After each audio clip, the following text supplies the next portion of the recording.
Hey VC, it's Eric. I am back with a all CD episode. How many of you had these? These big books for compact discs. I did the same thing. They were fine when I was younger and moving around and stuff. But like so many people, I tossed out a whole lot of jewel cases that, looking back, I wish I'd hung on to because they're easier to shelve. They're easier to keep all the liner notes and the tray cards together. But I had these. So what I've spent part of today doing is my second round of recasing stuff. Just bought a box of cases on Amazon and putting stuff back together. Not only do I have the shelves, you can't see it because I'm using it for my stand, but I've got these plastic boxes that stack well together that each hold like 60 or 80 CDs. So it's time to put them all back in their cases and put all my Queensryche stuff back in cases. I've got this one on LP, but the rest of these I've just got on compact disc. So those are like the classic. That's the original EP through the massive hit of Empire. And then after that came the Live Crime box set, which I no longer have. I sold that off years ago. Of the post-Empire albums, the ones that I still have on compact disc are here in the New Frontier from '94, and I actually kind of like this album quite a bit. There's some great songs on here. My Global Mind, IMI, Damaged, Bridge, Promised Land, Someone Else. Good record, you know. I think this sold pretty well, so there's probably discount bin copies out there. But it's worth looking back at and taking a listen to. And then, I'm sorry, did I get that backwards? I must have these backwards.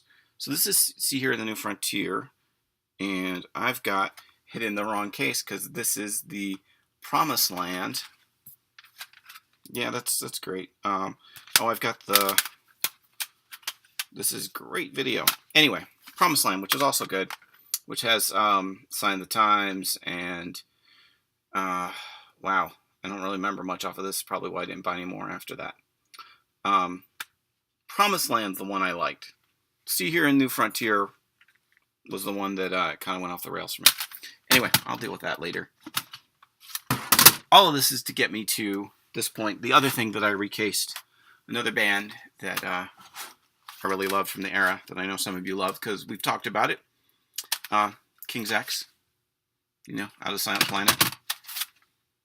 Gretchen Goes to Nebraska. This could easily have made my 10 perfect albums. This is a great record. I got a whining dog over there. It's okay. Faith, Hope, and Love. Self-titled album. Dogman. Ear Candy. And Manic Moonlight. And I think I've got Ogre Tones around here somewhere.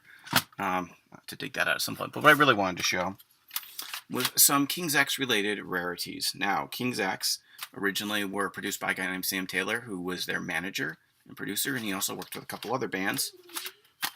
But hey, here's King's Building Blocks. This was a promo disc from '94 that was kind of a greatest hits that I managed to snag at a record store at the time. And then I've got Ty Tabor's first solo record, Naomi's Solar Pumpkin. I haven't listened to this in like 2 decades. But there was another group of bands that were involved in that scene they came out of. It's okay. It's okay. Get up. If you want to get up on the bed, you can get up on the bed. I know this is great pod, but... or video, whatever. So one of the bands that he was involved with is called The Awful Truth. And if you know anything about this band, it was on Metal Blade Enigma. This band became the Galactic Cowboys, or part of this band became the Galactic Cowboys. And yeah, I actually had like 5 or 6 copies of this as cutouts at one point in time, and then was able to sell them, make a few bucks.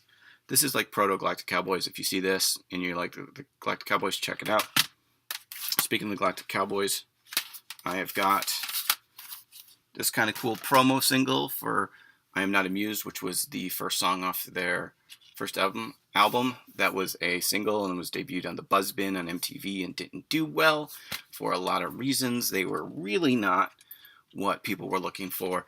And a song about how, you know, playing at Satanism is not cool was really not going to fly when this came out.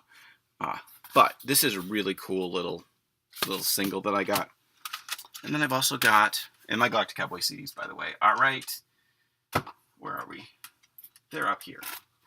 They're right next to the Germs and the Fuzz Tones. I'm sure they would love that. Never Say Dinosaur, which is a tribute to Petra, which they do a song called Not of This World on. I haven't listened to this forever. This has got Jars of Clay, MXPX,